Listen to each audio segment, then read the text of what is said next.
Today we are going to discuss about is the matter around us is pure, and in that first we should know what is the matter. Matter, the substance which occupies space and having mass, is known as what? Matter.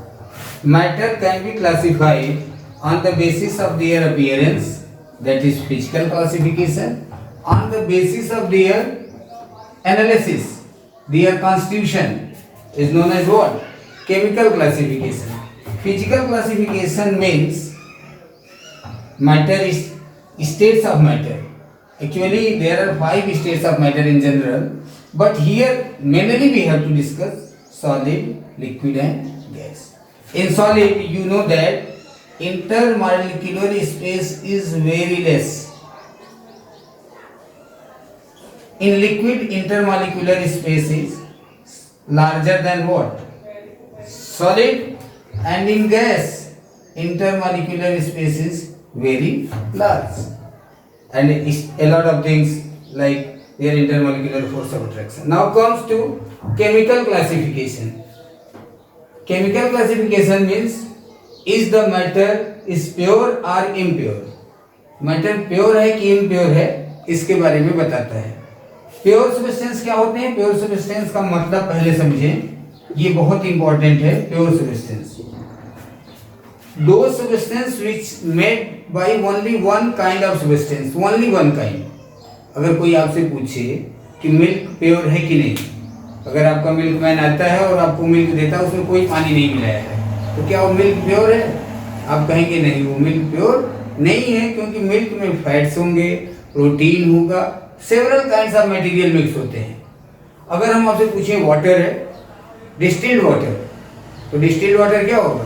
Pure, क्योंकि water only one kind of H2O molecule से बना हुआ है. तो pure substance भी दो तरीके के कह सकते हैं कि प्योर है एलिमेंटल फॉर्म में और कंपाउंड फॉर्म में. एलिमेंटल फॉर्म में एलिमेंट कितने तरह के होते हैं? Metal, non metal, metalloid. Metal की हम बात करें, गोल्ड, सिल्वर, एल्यूमिनियम, ये सभी एलिमेंटल फॉर्म में है, वो मेटल है. नॉन मेटल में nitrogen gas, oxygen gas, carbon, these are what? These are non metal. Metalloid में बात करें तो इसमें है tin, germanium and so many. तो ये एलिमेंटल फॉर्म में, एलिमेंट इन्हीं 3 फॉर्म में होता है. और हमारे पास आज 118 नॉन एलिमेंट्स हैं. तो ये जो नॉन एलिमेंट्स हैं या तो मेटल होंगे, या तो वो नॉन मेटल होंगे, या तो क्या होंगे? मेटेलॉइड्स. अब आ जाते हैं कंपाउंड. कंपाउंड भी प्योर होता है, जैसे वाटर, एथेनॉल, मेथेनॉल, NaCl, जो भी कंपाउंड्स हैं, इन कंपाउंड्स को हम 2 कैटेगरी में डिफाइन करते हैं, organic and inorganic.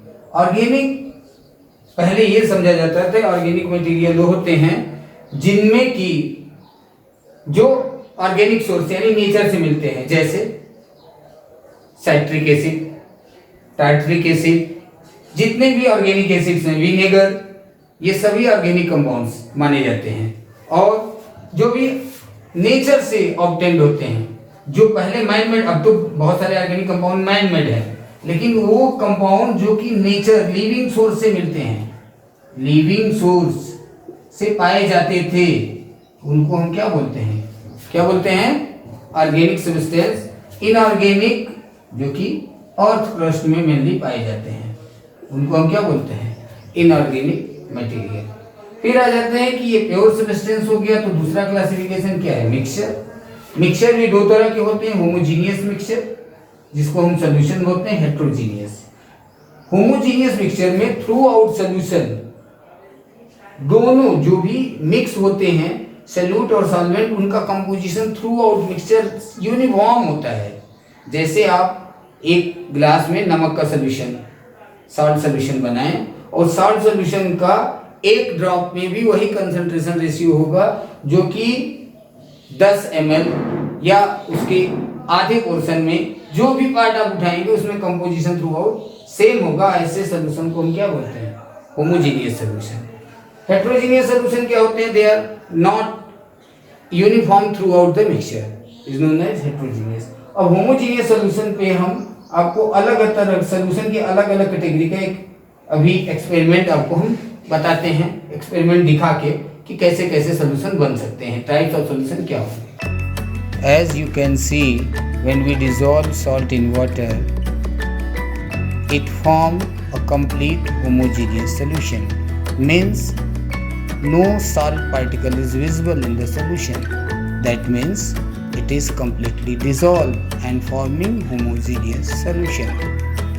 So it is a transparent. This is the nature of homogeneous solution. You can see here, when we mix oil in water, then they form immiscible solution, means iron do not dissolve in water because iron is non-polar solvent, and you know that like dissolve like. Iron being a non-polar, it does not dissolve in water, which is a polar solvent. When we mix alcohol in water, here alcohol I am taking after solution, which is 70% alcohol. When it mixed with water, it forms a miscible solution. We dissolve purple chalk powder in water. It does not dissolve in water because the size of chalk particle is large enough, which does not occupy internal space provided by water, and it gets settled down in form of suspension. अब देखते हैं salt solution. जैसा experiment में आपने देखा होगा, it is homogeneous solution. इसका मतलब क्या हुआ? इसका थ्रू आउट कंपोनेंट जो भी सोल्यूशन है, you can not distinguish between salute salute क्या है? सॉल्ट, और सॉल्वेंट क्या था? वाटर, जिसमें डिसॉल्व किया गया, डिसॉल्वी एंड डिसॉल्वर। इसमें आप थ्रू आउट सोल्यूशन डिस्टिंग्विश नहीं कर सकते, दोनों को डिस्टिंग्विश नहीं किया जा सकता। ऐसे सोल्यूशन को हम क्या बोलते हैं? Homogeneous solution. सिमिलरली यहाँ आते हैं, जब हम एल्कोहल और वाटर को मिक्स करते हैं, तो इस तरह का जो लिक्विड सोल्यूशन मिलता है हमको, वो लिक्विड सोल्यूशन क्या होता है? ऐसा लिक्विड सोल्यूशन मिसिबल, यानी किसी भी प्रोपोर्शन में एल्कोहल और वाटर को मिलाएं तो ये लोग मिक्स हो जाते हैं। फिर non miscible solution, oil and water. Oil और वाटर को मिक्स करें तो ये कैसा सोल्यूशन बनाते हैं? Non miscible solution. Is it clear? Now last experiment जो हमने देखा वो था सस्पेंशन का। सस्पेंशन क्या होते हैं कि ऐसा सोल्यूशन जिसमें कि सॉल्वेंट और सॉल्यूट पार्टिकल, जैसे चाक पाउडर हमने डाला वाटर में, तो ये क्या हुआ? आफ्टर सम टाइम ये सेटल डाउन हो गया, it is not mixed with the water. Such when solid particle settle down in the medium is known as what? Suspension, and this kind of solution is known as suspension. अब important बात ये आती है कि क्या ऐसी बात है कि एक कोई सब्सटेंस किसी में डिसॉल्व होता है, अल्कोहल वाटर में डिसॉल्व होता है लेकिन आयल डिसॉल्व नहीं होता, सॉल्ट वाटर में डिसॉल्व होता है लेकिन सॉल्ट आयल में डिसॉल्व नहीं होगा। आप घर में देख सकते हैं, अपने घर में यूज होने वाला कॉमन सॉल्ट ले लें और उसको किसी भी आयल में, जो इडेबल आयल हैं, उसमें डाल के मिक्स करने की कोशिश करिए, वो डिसॉल्व नहीं होगा। इसका एक सिंपल सी बात हम आपको बताते हैं। Dissolution of matter depends upon their nature, means solute और सॉल्वेंट के नेचर पे डिपेंड करता है। इसके लिए वर्ड हमेशा एक, ये पूरा का पूरा सेंटेंस याद रखेंगे, लाइक, डिसॉल्व, लाइक। ये डिटेल में आपको अभी आगे की क्लास में, आगे की चैप्टर्स में हम डिस्कस करेंगे। लाइक, डिसॉल्व, लाइक का ये मतलब होता है कि अगर सॉल्यूट आयनिक है, सॉल्ट आयनिक है, तो ये मीन्स पोलर चीजें, polar substance, polar substance polar solvent में, वाटर एक पोलर सॉल्वेंट है। अब ये पोलर क्या होते हैं इसको हम डिटेल में नेक्स्ट क्लासेस में पढ़ेंगे।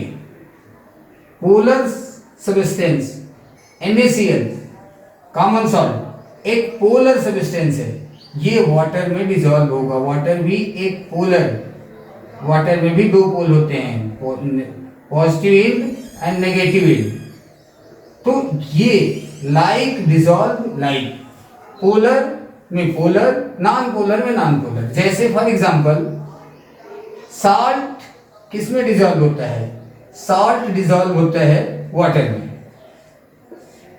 बट नेल पेंट, जो नेल पे पेंट लगाते हैं, नेल या जो ऑयल पेंट होते हैं, उनको अगर हमें डिसॉल्व करना हो तो हम वाटर से उसको वाटर में डिसॉल्व नहीं करा सकते। उसके लिए हम क्या यूज करते हैं? उसके लिए या तो हम टर्पेंटाइन ऑयल यूज करते हैं, या हम क्या यूज करते हैं, एक मटेरियल होता है जिसका नाम होता है एसीटोन। एसीटोन में डिसॉल्व हो जाएगा, या जिसको कहते हैं nail paint remover, like dissolve like. Now we are going to discuss concentration terms used in this chapter। concentration terms आप ध्यान से सुनिएगा, बहुत इंपॉर्टेंट और बहुत सिंपल है। पहला आता है concentration term weight by weight percentage. तो इसका याद रखो, कैसे करते हैं इसको। अच्छा, सॉल्यूशन में दो चीजें होती हैं, एक होता है सॉल्यूट जिसको डिसॉल्व कराया जाता है, और एक होता है सॉल्वेंट जिसमें कोई चीज डिसॉल्व होकर सॉल्यूशन बनाता है। वेट बाय वेट परसेंटेज होता है weight of solute upon weight of solution, weight of solution into 100। ऐसा जैसे कि मैं आपको कहता हूं कि 10 ग्राम salt dissolve in water, dissolve in water to make 100 ml solution, to make what 100 gram, sorry 100 gram weight by weight हम देख रहे हैं, 100 gram solution। then what is the weight by weight percentage? simple, weight by weight percentage is equal to, this is the mass of solution, so what it is, 10 divided by 100 into 100, that comes out to be what, 10% weight by weight। अगर हम आपसे एक question पूछें कि a solution, question सुनिए, a solution having 20% weight by weight, then how many gram of solute is present in its 50 gram of solution? Try to solve by yourself। so see, it is given in question 20% weight by weight। what it means? 20% means every 100 gram, every 100 gram of solution contain 20 gram of solute, so 1 gram will contain, since so 1 gram will contain 20 upon 100 gram, so in 50 gram of solution 20 upon 100 into 50 unitary method, then what it comes out to be what, 10 gram। clear? Now I am going to give you another question। question is, a student mix 10 gram salt in 90 gram of water, then what is the weight by weight percentage? and another student mix 10 gram salt to make to make 90 gram solution which have higher weight by weight percentage. I hope that you have solved. Let I should solve for you. Here weight by weight percentage क्या हो जाएगा? Weight by weight percentage हो जाएगा weight of solute 10 upon weight of solution.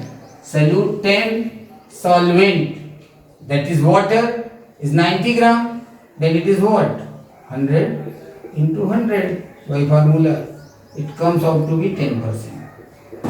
Here, weight by weight percentage is what? Weight of solute 10 upon weight of solution. Already solution weight is given 90 into 100. It comes out to be what? 11.11%. So clearly this student have higher weight by weight percentage. Now see weight by volume percentage. What is weight by volume percentage? Again, weight by volume percentage formula is what? Weight of solute upon volume of solution into 100.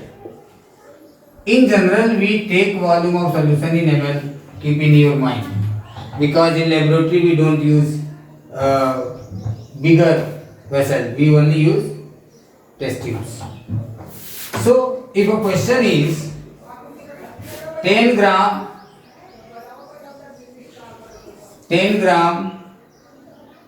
salt dissolve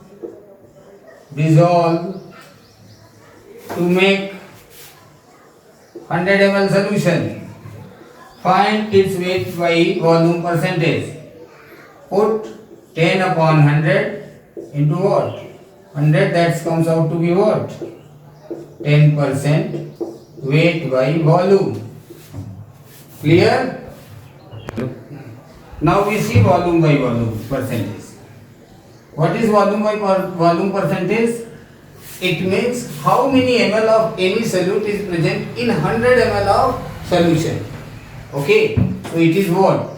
Volume of solute upon volume of solution, and volume of solution must be in ml. I am repeating it, and in most of the question it is in ml. So for example,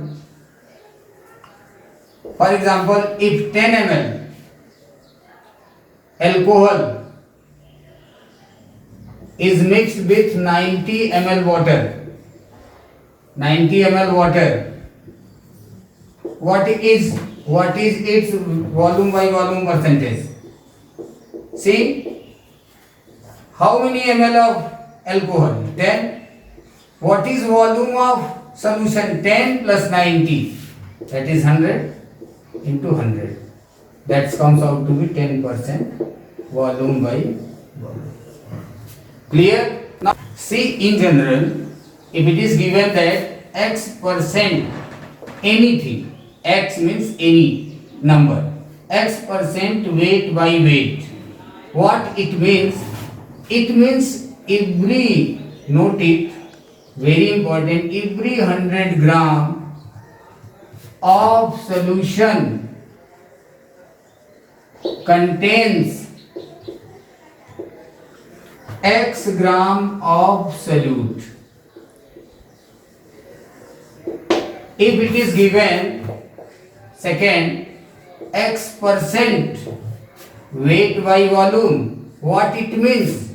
It means every 100 ml of solution, every 100 ml of solution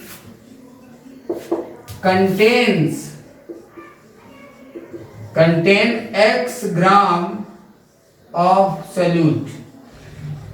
Similarly, if it is x% volume by volume, what it means? It means every 100 ml of solution contain x ml of solute. Very important. For example, another thing, x, instead of x I am taking 5% weight by weight. It means in 100 gram of solution 5 gram of solute is present. I am taking 10% weight by volume. It means 100 ml of solution contain 10 gram of solute. I am taking 19% volume by volume. It means 100 ml of solution contain 19 ml of solute. Clear?